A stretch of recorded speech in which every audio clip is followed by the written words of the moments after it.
Welcome to this explainer. If you've ever wondered how top-tier brands just seem to effortlessly maintain control of their narrative when the pressure is absolutely on, well, you are in exactly the right place today.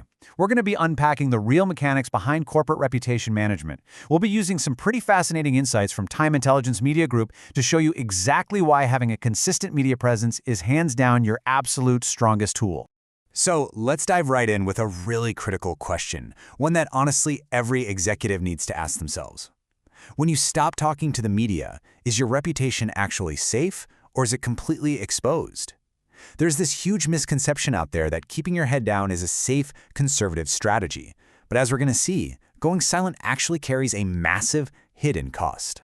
Okay, here's our roadmap for today's explainer. We're going to cover the cost of media silence, defining consistent presence, crisis mitigation, SEO and digital authority, your media calendar, and finally, measuring your reputation impact. Let's get right into Section 1, the cost of media silence, unseen business risks. Think about this stark contrast. When a brand just vanishes from the media for months on end, audiences automatically assume something's wrong, right? Or they think the company's just packed it in. It creates this huge void. And here's the real danger. Critics and competitors will inevitably swoop in to fill that void with alternate narratives, completely without your input. It's like leaving the front door to your house wide open. Plus, if you only ever pop up when you have a new product to launch, well, you just end up looking opportunistic rather than genuinely engaged in your industry. On the flip side, though, consistency brings control, stability, and a whole lot of trust. Moving on to Section 2, defining consistent media presence beyond the crisis. We throw the phrase media presence around a lot, but a consistent presence means actively embedding your brand into the ongoing, larger conversations of your sector. We're talking about showing up in coverage related to big, broad themes. Think sustainable supply chains or data privacy compliance. When audiences see your brand popping up repeatedly in those contexts, they actually start to recognize you as a familiar, trusted specialist. You're no longer just another vendor trying to make a quick sale. And hey, it's not just about what you're saying, it's really about where and how you're saying it. Relying on one lucky, one-off mention just won't cut it anymore. You've got to spread your footprint across multiple formats. That means balancing standard editorial coverage with executive interviews, bylined articles, and thought leadership pieces. Doing this ensures your coverage is robust, balanced, and crucially, never reliant on just one single outlet to get your voice heard. So, that brings us to cadence. How often should this actually be happening? The magic number is every 6 to 8 weeks. This specific window is the absolute sweet spot. It keeps your name right in front of journalists and your target audience without causing oversaturation or coming off as spammy. Time Intelligence Media Group points out that aligning your features and expert placements within this 6 to 8 week rhythm builds a steady, rolling momentum that feels completely natural to the modern news cycle. Let's jump to Section 3, crisis mitigation and narrative, your insurance policy. This perfectly illustrates the harsh reality of modern crisis management. Look, if a crisis hits your brand today, the very first thing anyone does, we're talking reporters, investors, the general public, is search your history. They Google you. You desperately need a pre-existing record of transparency and responsible behavior sitting right there on page 1 before problems ever arrive.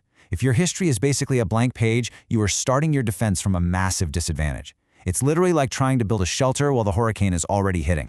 Here is how this proactive approach actually builds your defense, step by step. First off, you've already built relationships, so journalists actually know who to contact when things go sideways. Second, you've established solid data pipelines from all those regular policy updates you've been doing. So when a crisis does hit, you instantly reach step 3, a drastically faster public response. You get to completely bypass the panic phase and just instantly adapt your existing pre-approved materials. Which leads us nicely into Section 4, SEO and digital authority, dominating search results. This right here is where traditional public relations meets search engine optimization. Every single time a reputable news outlet cites one of your executives or drops a backlink to your site, it sends a massively powerful signal to search engines. It acts like superfuel for your brand entity strength and your Google EEAT signals. That's experience, expertise, authoritativeness, and trustworthiness. You aren't just crossing your fingers, you're actively populating search results with highly informative, positive content that you control. Now, patience and consistency are absolutely key here. Over a 12 to 24-month horizon, this steady drumbeat of content organically builds up your topical authority. And the compounding effect of that? It naturally pushes down any isolated negative reviews or short-term controversies in the search results. It practically guarantees that your brand's first digital impression is always strong, accurate, and exactly what you want it to be. All right, Section 5, structuring your media calendar, executing the rhythm. Organization is quite literally everything when it comes to this. You should always anchor your media calendar around those key business moments. Things like quarterly earnings reports or major regulatory changes in your industry. But, and this is crucial, in between those big anchors, you need an ideal quarterly mix. You should be aiming for 1 to 2 major features every quarter, completely supported by 2 to 4 smaller bylines plus ongoing trade column contributions. This strategy ensures your coverage stays active and your brand stays deeply relevant, even when you don't have massive headline-worthy announcements to make.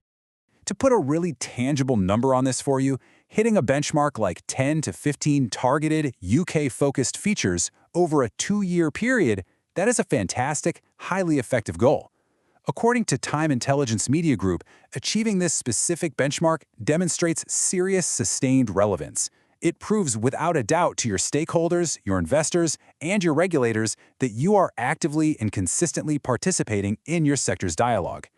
Finally, let's wrap up with Section 6, measuring your reputation impact, proving ROI. At the end of the day, it's all about looking at the right data to prove this works.